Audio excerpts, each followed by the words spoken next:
Welcome back, Legends, to another episode of Review Breakdown for DC's Untitled Tomorrow, Season 7.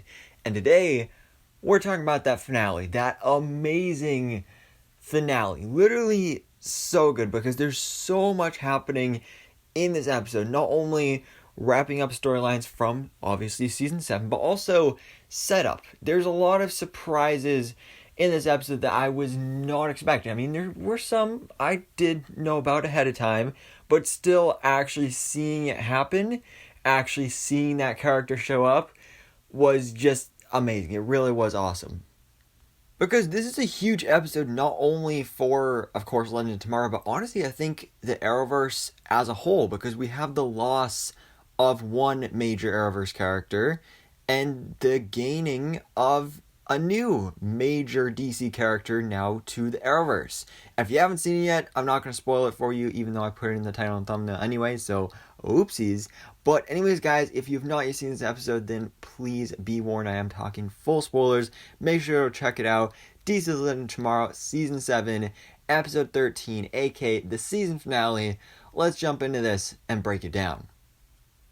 Okay, so the beginning of the episode starts off with a little bit of kind of a recap of what happened in the last episode, where Gary is thrown out of the Wave Rider by evil computer Gideon, and now he is trapped in some unknown location with cavemen, so prehistoric times.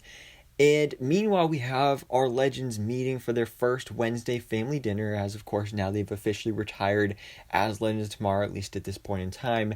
And so they plan like, all right, every Wednesday we're going to meet up, we're still going to be a family and everything. And when they get there to the mansion, though, they find a note from Gwyn. And he says something about like reuniting with his love, and they don't think any of it at that time. They're just a little suspicious of like, oh, why is he not here? Where's Alan? Like, what are they up to?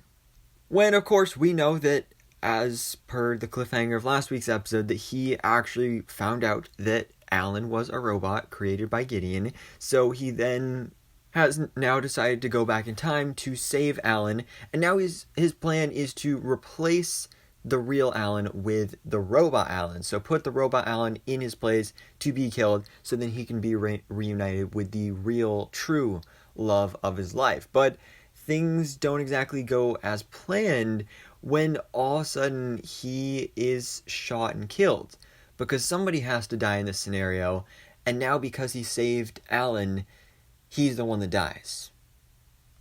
Meanwhile, though, when it comes to the Legends Wednesday family dinner, honestly, everybody's life is kind of sucky. I mean, when they were showing their futures in last week's episode, they were kind of looking forward to it. They were like, oh, that's some great stuff, but yeah, things are not going great so far, except for Sara and Ava, kind of, because they're trying to get pregnant, specifically get Ava pregnant. They're looking for a donor so that they can, have a child, as was shown in their future. And there's something a little weird, though, because all of a sudden, Sara's powers stop working. She gets some kind of cut, and usually with her weird alien powers that she now has due to last season, she would be able to heal really, like, literally instantly, but that doesn't happen. She doesn't heal at all. So things are a little suspicious there, and we do get some answers when Gary shows up, because Gary is able to build a door and use his key to get to the mansion, and when he does get there, he actually tells Sara that she is pregnant because of his alien hormone detective thingies. I don't even know what to call it. He tells her that she is pregnant. Now, usually that wouldn't be possible, but because of her alien DNA, just bonding with someone else's DNA, this, of course, being Ava's, even just from kissing, apparently got her pregnant. So, if you're alien, just make sure to use protection next time, okay? So, this is both good and bad, though, because I mean, it's good because now they're having a kid, they're pregnant and everything, but Ava was supposed to be the one that got pregnant, not Sara. So that's going to be kind of interesting to see how that goes now, especially because now she no longer has those powers. She is no longer invulnerable. She is fully mortal, which, of course, involves a little more danger in these missions. Although, to be fair, she went through the first 5.5 seasons of the show being completely vulnerable. So, she can go back to it for now. But also, like I said, Gwyn Davies, he was shot and killed. So when the Legends find out about this, Zari reveals that she actually kept one of the time couriers. So the Legends go back and they end up saving Gwyn. So that's all good and great news right there. But meanwhile, we have our villain of this episode, and kind of villain of this whole season, evil computer Gideon, who actually has now made a brand new Gideon body so that she and the actual human Gideon can then get rid of all these emotional memories and can just be like fully evil and everything. But our Gideon, of course, ends up siding with the Legends. Computer Gideon ends up making that new emotionless body to hold herself. And then by the end of the episode, of course, the good guys save the day. Gideon, Astra, and Spooner end up killing Computer Gideon. The Wave Rider actually ends up getting blown up until they use their powers together to reform the Wave Rider. So that was really cool. But then, this is when we get the big moment of the episode where we have this guy who is playing golf in the middle of World War I. Time is frozen.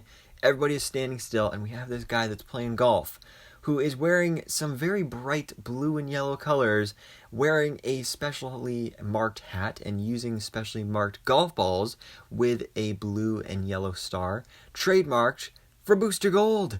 So yes, right here we literally have the Airverse debut of Booster Gold, played by Donald Faison, and this is something we heard about, I think a week or two ago, where there was news coming out that this actor was going to be appearing in the season finale of Legends tomorrow, and it was a character that would be introduced here, and if Legends gets renewed for Season 8, which it still hasn't been yet, then he would be playing a major role there. And his character was described as a time traveler who's like super cocky, so automatically everybody started thinking Booster Gold, and that is exactly what we get here. Now, obviously it's a little disappointing he doesn't have like the full Booster Gold look, but hey, to be fair, you can justify it as like, he's just playing golf and having fun out there, so he doesn't need a suit.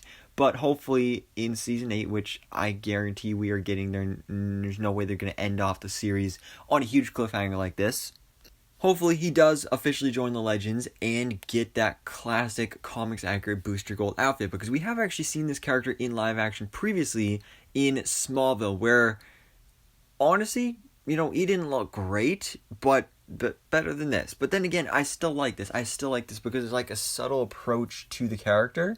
Plus, I'm a big fan of the actor. And really just the whole way that they pulled off this character was awesome. Because he ends up meeting the Legends here. He unfreezes time. He says he's from the future. He says, call me Mike. Because, of course, that's actually Booster Gold's real name is Michael. And he was put in this fixed point as a joke, as he finds out here. So he decides like, oh, alright, I'm going to team up with the Legends. Until all of a sudden he ends up stealing the Wave Rider and just leaving. He just dips out of there. And this is so in character to Booster Gold. He's such a cocky character. And my mind automatically goes to, in this scenario here, is that he wants to be famous. That's a big thing in the comics, is the Booster Gold. His whole reason for stealing this future technology and traveling back in time is because he wants to be a famous superhero. So, of course, meeting up with the Legends, this is probably all part of the plan. Stealing the Wave Rider, he probably steals that thinking that, like, hey, I can now time travel and I can, like, save lives and stuff, and then that's going to make me, like, super famous as a superhero and everything. And then actually there's times in the comics where he, like, sells his own merchandise and tries to get rich off of it and everything. It's a really, really interesting character. So yeah, Booster Gold, aka Mike, he is gone for now. But this is when we get the big reveal, when Sara tells everyone that she is pregnant. But they still gotta save Alan, so Nate makes the heroic sacrifice, goes out there in the battlefield to save Alan, but his steel is actually destroyed by mustard gas. Who knew that would actually happen? And he almost dies here. Like, they actually make it seem like he's gonna die. That was what it was made to look like in the promo for this week's episode, that Nate would die in this season finale. And at first, I honestly thought it was going to happen, but at the same time, I was thinking, like, oh, if they actually kill him off, this is actually going to be super disappointing. They don't. Luckily, they do make it. He does still make this heroic sacrifice, because now he no longer has his steel. He no longer has any superpowers. So, because when he decides that he's going to retire, he's going to leave the Legends. This is when he gives up being a hero, because he doesn't have his powers anymore. And he is going to go live out his pre-planned future and write that book about time travel that we saw in last episode as Dr. Hayward. So this was one of the big surprises in the episode for me. I did not all expect to see Nate Haywood actually retire from the Legends, but I feel it was done well enough. Of course, it's sad of always to lose another legend, but he's been here since season 2, so man, it's crazy though. Literally, Sara is the only OG legend left here. But like I said, as we lose one legend, we gain another, as Mike actually ends up coming back with the Wave Rider, but it's a trap.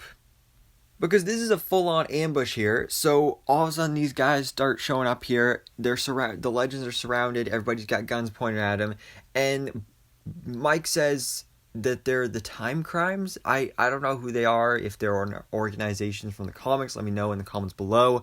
But this is when Mike officially says, I'm Booster Gold. So that's awesome, getting that official confirmation there, even though it was so obvious already. And he actually ends up getting arrested as well. So he says, we're about to spend a lot of time together in jail. And then that's where the season ends. So awesome. I mean, literally, this is a great setup for season 8. Again, setting up for that huge role of Booster Gold. I really do hope that they renew this season.